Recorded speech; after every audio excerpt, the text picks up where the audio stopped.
lanes. I've been driving this train, years in this lane. There's no stopping this flame, cause I came to the game and I changed it to play how I like, rearranged it to my own domain. Yeah, I got what it takes, made lots of mistakes, taking shots, skipping breaks, feeling lost, feeling great, popping off, singing straight, never stopped, never changed. All the squad here to play, and I've got something to say, yeah. I work hard each and every day, I get lost in the words I say. I don't push pause, no I push play. I won't stop till I make a change. I withdraw on the things I make. I turn flaws into flawless traits. I build tall, never capped in space.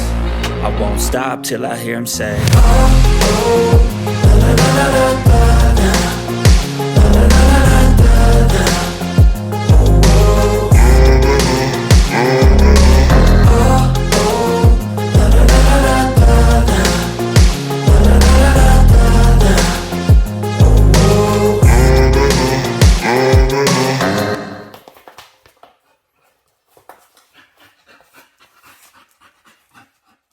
What's up, dudes, and welcome back to the El Camino build videos. If you're new here, this is me building my 1971 El Camino that I literally pulled out of the field into my ultimate version of a drift car, track car. I'm going to be using it mostly for drifting, but I'd like to do a lot of lapping, time attack, and autocross with it as well. We might even throw it on the drag strip, who knows. It's not going to be a big powerhouse, but it's going to be a lot of fun to drive. So in today's video, I'm making my fenders so that I could take them on and off the truck. The car, whatever you call it. You guys call this a car or a truck? Let me know. So the idea here is having the fenders removable one from the other and not having anything connecting in between, because I've already cut out the box, which was in sort of, it's kind of a unibody. The idea is that if I hit one side, it won't push the other side. Like today's cars, they're all made basically as one piece. So if you hit the trunk on the left side, very often it'll affect the right side of the vehicle. This way I can just totally smoke a fender off because there's nothing behind it. The roll cage doesn't go that far back. If I tap a wall, it'll just break that piece of the fender, smash it in. The vehicle's still gonna run correctly. It's not gonna be all bent and pushed out of shape. And then I can just get another fender panel and change it out, swap it out.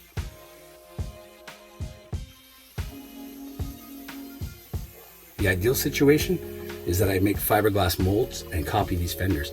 That way I can have a couple in stock. If I'm ever on the track and I do a really nasty wall tap at an event or something and I want to look good for some sort of other event or other track time I'm doing later, I can always keep them in stock and just bolt a new one on. That's something I'm definitely going to look into, but for now I have to make these things come off and on really nice. So what I did was I cut out all the frame on the inside that held the tailgate in. I cut out most of the frame for the tail lights. There's a little mounting bracket it'll still fit on. I got to distract my dog and get her out of there so I can weld. And now I'm making brackets to hold the fenders on. So I want brackets coming off the chassis that go out to the fenders, and that way it's just a simple piece that I can easily recreate again for in case of a collision, some sort of damage done to it. If they break, I can just swap them out easy. Now these are really big and ugly, and I found out that it really didn't work good because of the weight of the fender.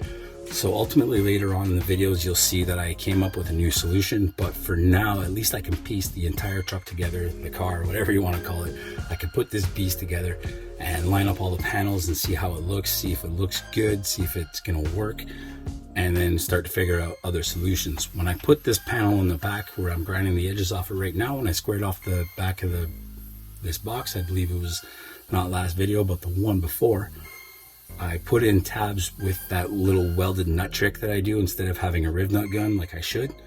I've ordered it, by the way, but it won't be here for a while. I made those little tabs and welded tabs onto the inside of the fenders as well so that it could bolt in, as you can see on near the bottom of the screen there. The top one, it sort of sits on top of it, bolts on the side, and the back ones, they bolt in with these little angle iron pieces that I cut. It kind of sits like a shelf, and then hopefully the holes all line up together and fit really good. Something I've learned with doing this nut trick with the drilling the hole and putting the bolt through it is that on the side that you don't have the nut welded to, you want to take the stepper bit and open up that a little bit, and as well as the bracket itself, open up that hole just a tiny bit, because what I was doing was drilling them exactly to the size of the bolt to make sure it was a nice snug fit, but it created all kinds of problems taking it off and putting it on, where the bolt, if it wasn't perfectly straight, would actually almost thread itself into the metal of the bracket and create its own path, and then you would have to basically double unbolt it. So here I'm throwing on the fenders. They actually look pretty good, and that's how the back end sits right now. Now with the fenders flipped like that, the tires flip like that rather, it sits on the fender. So I'm gonna have to find a solution. The back end sits really low. I love it. I still have a bit of room. I can adjust it to go a little bit lower if I wanted to, but that would have to require major fender work. So I'm gonna save that for later on when I do a lot of the body work. I'm doing this all in stages. I wanna make sure everything fits first and then go over it again. So eventually I'm going to take it all apart and redo pretty much everything. Make sure, not redo it, but make sure it's good, it's strong, and it's going to work out really well.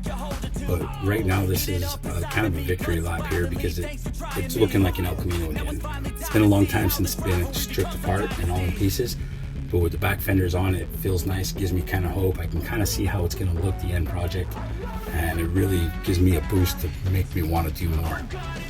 So there's an overlook. I haven't started at all on the front fenders, and I'm really anxious to get those on because that's going to complete the look completely. But that's going to be a lot of alignment because I have to fit the hood on it, I have to fit the grille, the headlights, make everything work together, and make it simple enough that I can just easily unbolt it or bolt it back on, because the front as well, should I ever hit anybody or anybody hit me or I tap a wall or hit something in the front, I want those panels to be easily replaceable. These things have monstrous front bumpers that are super heavy, so I'm not too worried about the bumper itself, even though that will be made to come off nice and easy as well. God, yeah, no, there's no turning back. What's up, dudes? Thanks for making it this far. If you did, go ahead and throw that down in the comments. Let me know. I'm just really curious to see how far you guys are watching into this stuff. And hit that like button, right? It just doesn't take no time, but it means the world to me. So anyways, if you've noticed, I stopped doing the narration in these videos and was just kind of telling the story with the video itself, because I felt that, number one, it was well enough filmed to know what was going on. But if you guys have any questions, anything's up, anything you need to know, just go back on the videos that you're questioning about, comment them, anything below, questions, ideas, whatever, go for it, dudes. And also another thing is that my summer was off to a really rough start for some unforeseen events. I had a big problem with my truck with the brakes. I took it off the road early season for a long time. I may or may not have blown the engine in my 8.6. I don't know. But I'm taking care of all the stuff now. Obviously this is pre-filmed. You guys are watching this and my summer is just beginning. We're about to have a lot of fun, do a lot of cool things. And I hope you do stick around, because after this video, we're going to kick it up a notch and hopefully do a lot more. Have some cool things going on, follow the journey of what's going on with my 8.6, driving and stuff like that. And also we're going to continue the El Camino build, but now it's like the third phase of it, third season technically. We're going to step it up a lot. It's time to start buying all the cool stuff. And this is where you're going to see really how the whole thing comes together. I'm at a stage now where I start thinking about bodywork and paint, doing all that kind of fun stuff. So check it out, dudes. I recently also entered the partner program with YouTube, which means I'm getting paid for advertisements. So if you guys want to help me out, just share these videos, watch them, hit the like button, stuff like that. It doesn't cost you nothing, just hit that button. It means the world to me. It's going to help me progress in all my projects, get things going, get things back on the road, get to where we want to be. And you guys have been absolutely amazing. Thank you so much for watching all these videos. Stay tuned, the next videos. Like I said, it's technically a new season, so we're just going to step it up. Thanks so much, dudes. Peace out. Stay happy. Keep watching. I love you guys. If you can't fix